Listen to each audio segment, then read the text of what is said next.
The wind howled like a living thing, clawing at the wooden hull of the ship as it pushed deeper into the frozen Arctic Sea. Ice cracked and groaned around the vessel, as if the earth itself were warning them to turn back. It was here, at the edge of the known world, that Captain Robert Walton first saw the stranger. They found him barely alive, stretched upon a broken sledge, drifting over the ice like a man already claimed by death. His body was thin, his face hollow, and his lips were blue with cold. Yet his eyes, those eyes burned with a fevered intelligence that unsettled everyone who met his gaze. When they carried him aboard, he whispered a single name again and again, as if clinging to it for survival. Victor. The night, as the storm battered the ship and the sea screamed beyond the walls. The stranger finally spoke clearly. His voice was weak, but heavy with a sorrow that felt ancient. "Have you ever pursued knowledge so fiercely?" he asked Captain Walton, "that it destroyed everything you loved?" Walton could not answer. He did not yet know that the man before him carried a story darker than the Arctic night, a story of ambition, obsession, and a creation that should never have drawn breath. Victor Frankenstein was born into privilege in Geneva, surrounded by wealth, learning, and affection. His childhood was gentle, filled with books and the warmth of a family that adored him. But even as a boy, Victor's mind wandered into shadows, while others were content with games. He was drawn to forbidden texts, ancient writings that promised mastery over nature itself. Death fascinated him. When his mother fell gravely ill and died before his eyes, Victor felt something inside him collapse. He stood beside her lifeless body, staring at the stillness where warmth had once been, unable to accept that something so alive could simply vanish. There must be a way, he told himself, a way to defeat death. From that moment, Victor's path was sealed. At the University of Ingolstadt, he plunged into the study of natural philosophy, chemistry, and anatomy with a hunger that bordered on madness. His professors spoke of balance and limits, but Victor dreamed of power. He spent sleepless nights in laboratories and shadowed corners of graveyards, studying decay, dissecting corpses, and chasing secrets meant to remain buried. As his knowledge grew, his humanity faded. He stopped writing to his family. He neglected his health. Food and rest became meaningless distractions. His once bright eyes grew hollow, haunted by thoughts no sane man should entertain. And then, he succeeded. In a secluded apartment, hidden from the world, Victor assembled a body, not from one corpse, but from many. He chose parts that were strong and proportioned, believing size would make his work easier. Yet even as he labored, dread whispered at the edges of his mind. What if it lives? On a night torn open by lightning, Victor stood alone beside his creation.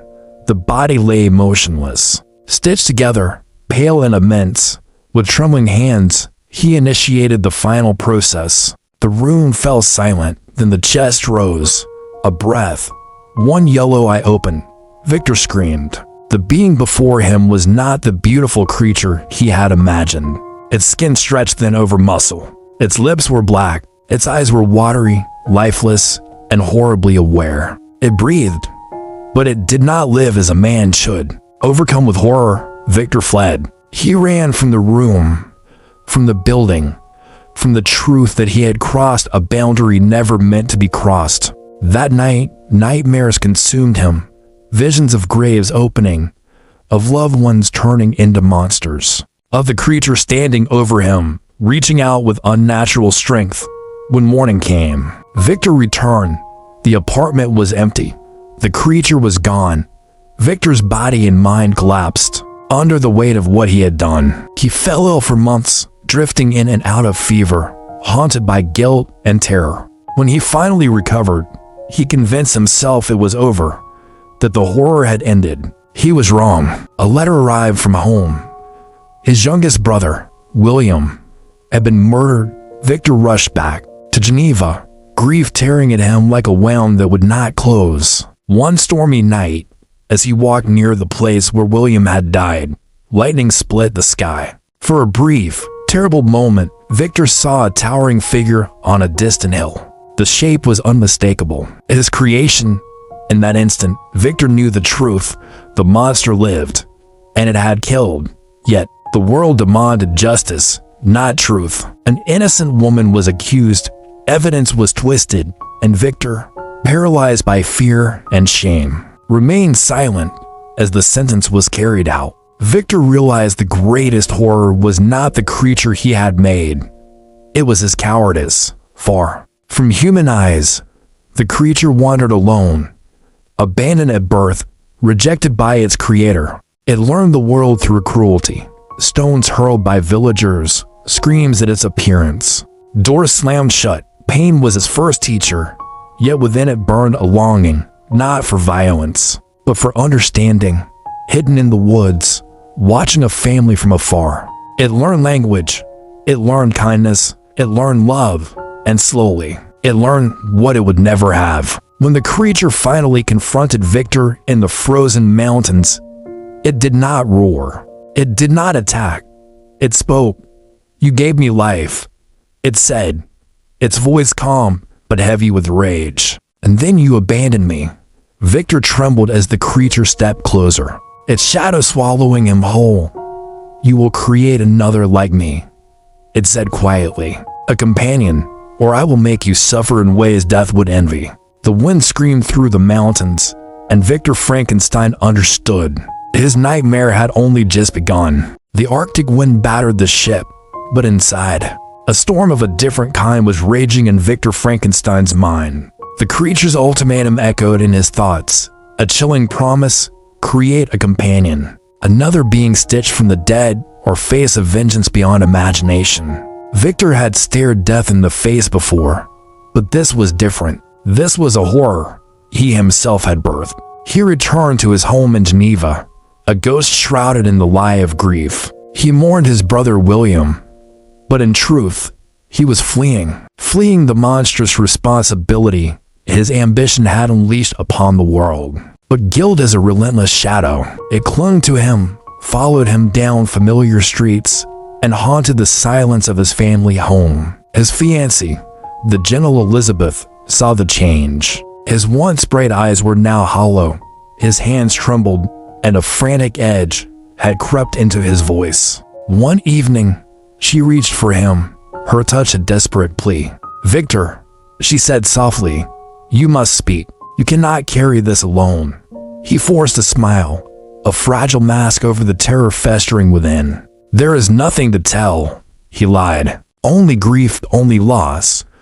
But the truth was a living thing inside him, growing teeth. The creature would not let him rest. He knew it. Weeks later, Victor found himself back in his laboratory at Ingolstadt, the scene of his original sin. Alone, under the cloak of night, he began again. He dissected, he studied, he stitched. The cloying smell of death filled the air, a scent he'd grown numb to. His mind was a frantic whirlwind of purpose and dread. This new creation wasn't about discovery anymore. This was about survival. A terrible, impossible kind of survival. With every stitch, every time, he prepared the instruments to channel the spark of life. His stomach twisted with a primal fear. What was he doing? And then, he saw the first sign. A flicker of movement in the periphery. A shape in the shadows. The creature was watching. Always watching. It would appear without warning. A towering silhouette in the doorway, its eyes glowing with an intelligence that was both terrifying and deeply unsettling. Victor could feel its gaze probing him, measuring his progress, mocking his fear.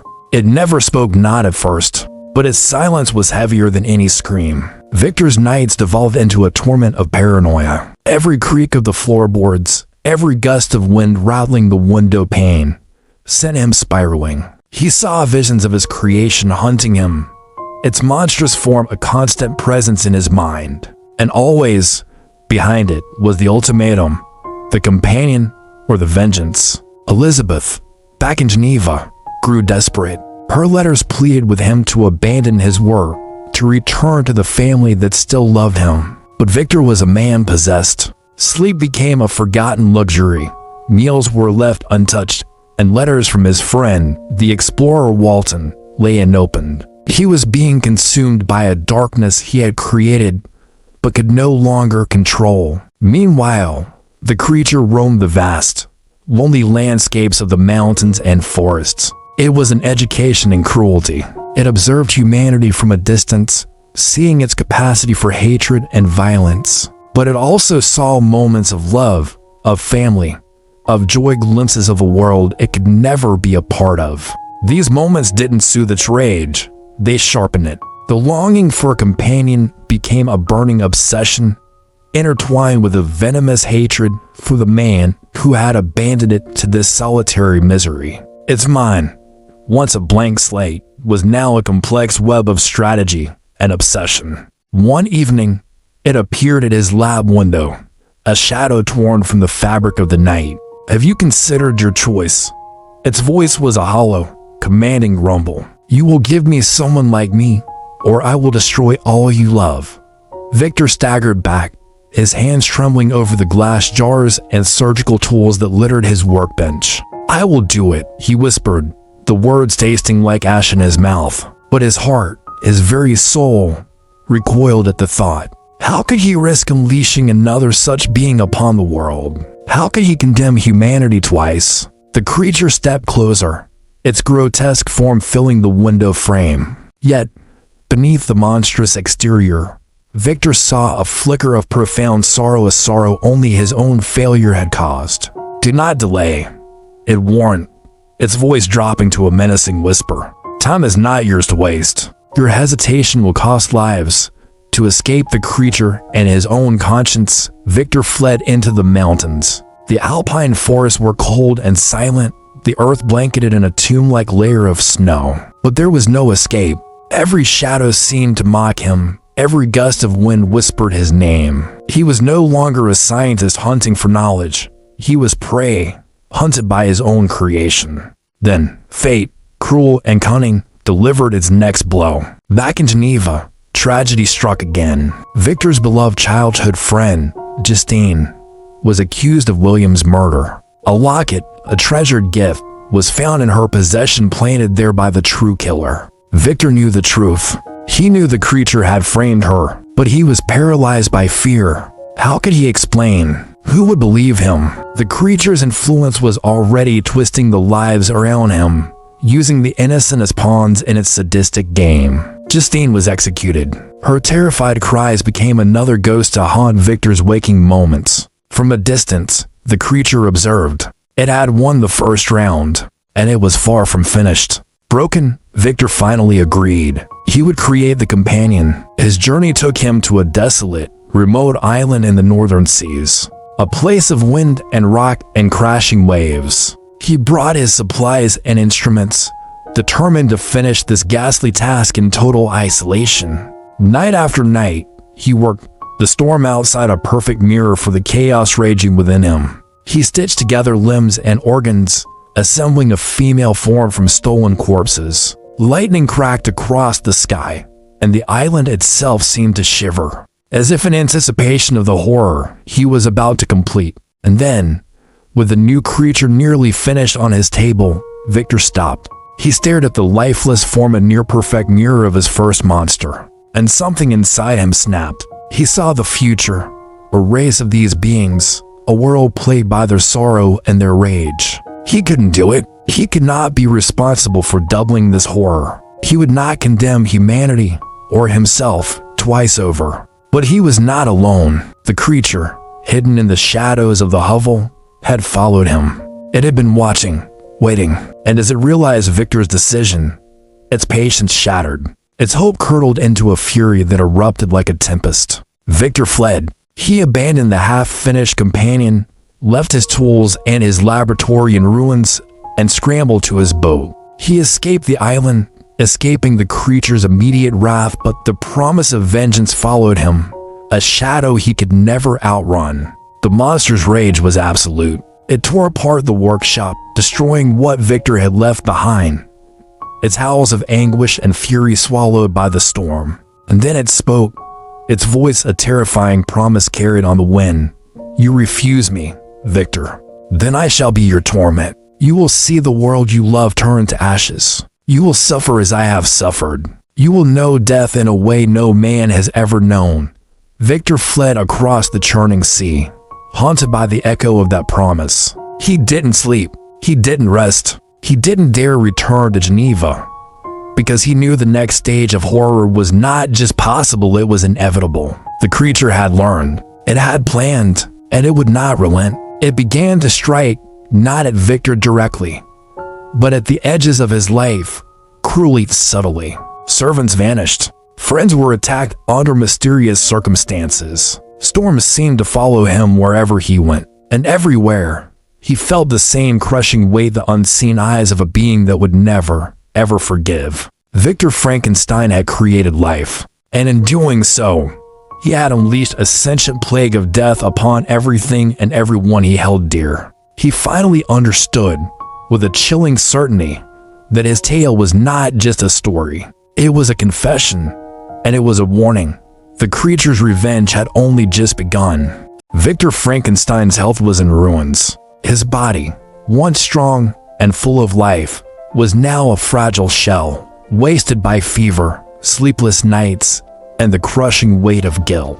He had fled across Europe, desperately trying to escape the monster he had brought into the world. But there was no escape. The creature was everywhere, in every shadow, every gust of wind, every silent, empty room. Its voice echoed in his mind, haunting his dreams and waking hours alike. "You will not escape me." And Victor knew it was true. Every attempt to hide, every desperate flight, had only tightened the grip of terror that held him. Yet, even in his despair, a stubborn flicker of hope remained. He believed that if he could just reach Captain Walton and share his story, he might warn the world of the horror he had unleashed. His journey ended near the Arctic, where he finally collapsed, exhausted beyond all repair. Walton's ship found him, a lone figure drifting on the ice. At first, he just seemed like a desperately ill man, but a closer look revealed something more. In his eyes burned a fire, the story of an obsession that had spiraled into ambition, and then into death. He began to speak, his voice a feverish whisper, telling Walton everything. He recounted his bright youth in Geneva, the thrill of scientific discovery, the dark, corpse-laden laboratory, and the moment of creation. He spoke of the murders, the loss of everyone he loved, and the relentless pursuit of vengeance that had driven him to the ends of the earth. Walton listened, completely captivated, as if every word Victor spoke carried both frost and fire. But even as he told his tale, Victor could feel a familiar presence, the one he had never been able to shake.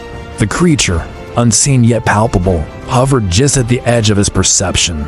Its rage had not faded, and neither had its profound grief. It mourned his own wretched existence even as it exacted its terrible punishment. Victor's final hours were consumed by these fevered recollections. He remembered the sunlit days of his childhood, the laughter of Elizabeth and William, the promise of a normal, happy life that had been so brutally shattered. He remembered the long nights of obsessive research, the electrifying thrill and simultaneous terror of bringing life from death, and always, he remembered the creature's first glance, the eyes of a being who was intelligent, who was conscious, staring back at him with a silent, profound accusation. With his last breaths, he whispered a final, urgent warning to Walton. Beware the thirst for knowledge without restraint. It is not a gift, it is a curse. Life given without responsibility will return to claim you. And then, Victor Frankenstein was gone. A heavy silence fell over the ship, but it was not a peaceful one. The cold Arctic wind seemed to carry his warning like a ghost across the endless ice. The night after Victor's death, the creature appeared. It moved through the darkness with a strange grace that defied its monstrous size, coming to a stop beside the frozen body of its creator. It looked down at Victor, its eyes a swirling vortex of grief, rage, and utter despair. "I ought to be the destroyer," it whispered, its voice low and hollow. "Yet I am alone, abandoned once more, even by the one who made me." The monster then began to speak. recounting every wrong, every moment of suffering Victor had inflicted upon it by leaving it to a world of solitude and rejection. It spoke of its lonely wanderings, its desperate hunger for knowledge and connection, its fleeting, painful glimpses of human kindness that were always snatched away. And then, in a voice trembling with a deep, unexpected sorrow, it revealed something surprising. It had never intended for this path of complete destruction. I am wretched, it said, beyond all words.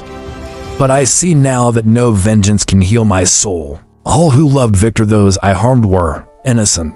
My wrath has not freed me. It has bound me to an eternal torment. The creature paused, its gaze lost in the vast, icy expanse where the pale moonlight shimmered on the frozen sea. I shall go, it declared, its voice firming with resolve, to the ends of the earth, to vanish into the darkness. My life is a burden, my existence a curse, and when the world finally forgets me, perhaps then I will find rest. The ship's crew watched in stunned silence as the creature disappeared into the endless Arctic night. A profound sense of mourning seemed to settle over everything. The moors, the forests, the villages, every place Victor had walked seemed to grieve with them. Nature itself, twisted by ambition and sorrow, had borne witness to the terrible cost of unchecked desire. Long after the ship turned south and headed for home, Captain Walton reflected on the story. He understood, finally, that the pursuit of knowledge without conscience, without empathy, could destroy everything a person held dear. Victor's tale was a tragedy, but it was also a powerful warning, a story of creation, obsession, and the fragile, blurred boundary between man and monster. In the Arctic ice reclaimed its silence. The wind still screamed their lonely song. The darkness still pressed heavy and deep. And somewhere, out across the frozen expanse, the creature vanished into legend. Some sailors claimed to see it in the years that followed, a solitary shadow with a human face, wandering alone, forever mourning a world that had rejected it. Others swore they could hear whispers carried on the wind, cries of rage, sorrow, and a longing that could never be named. Frankenstein was gone, the creature remained, and the story lingered, a haunting echo in the minds of all who dared to listen. Thanks for watching. If you enjoyed this exploration into classic literature, don't forget to like, subscribe, and hit the notification bell for more stories.